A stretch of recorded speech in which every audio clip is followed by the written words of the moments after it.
Dans le cadre du renforcement de l'outil de défense nationale, le président de la transition en séjour à Beijing visite la société Norenco. Norenco est aujourd'hui la seconde plus importante société de l'industrie de l'armement de la République populaire de Chine. Elle a ses bureaux dans quelques pays africains comme le Nigeria, le Sénégal ou encore l'Angola.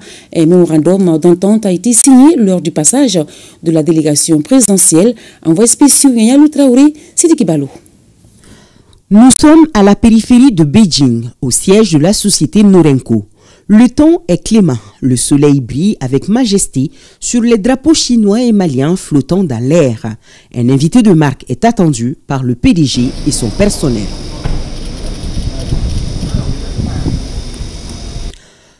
Le chef de l'État, le colonel Assimi Goïta, et sa délégation sont reçus avec tous les honneurs dus à leur rang. Oui, la société Norenco veut séduire ses invités du jour et pour cela, elle met tous ses atouts en avant dans une vidéo d'environ 30 minutes projetée devant l'assistance. On y voit les années de savoir-faire de la société en matière d'équipement militaire.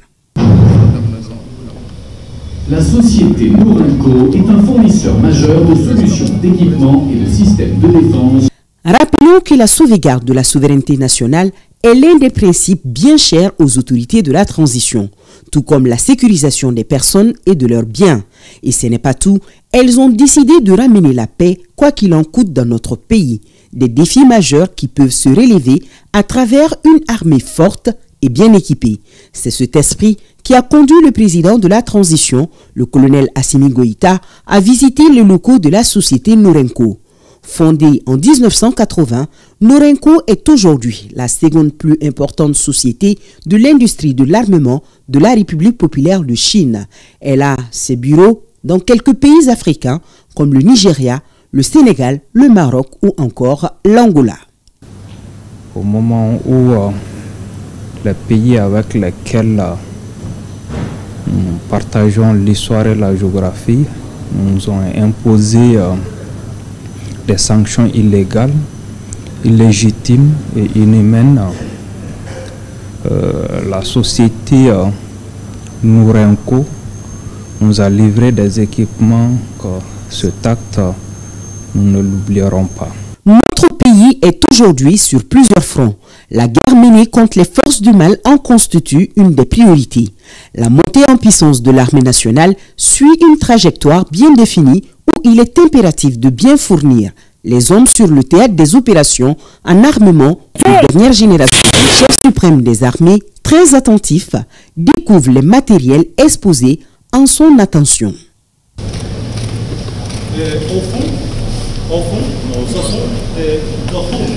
Le chef de l'État, en compagnie de plusieurs membres du gouvernement, a suivi la visite, les exposés et explications. Le ministre de la Défense et des anciens combattants, le colonel Sadio Kamara, présent lors de la dite visite, a été visiblement très réceptif aux propos. Nous avons pu apprécier la technologie chinoise dans le domaine de l'armement, qui est une technologie qui est adaptée aux réalités et aux conditions d'exploitation du matériel.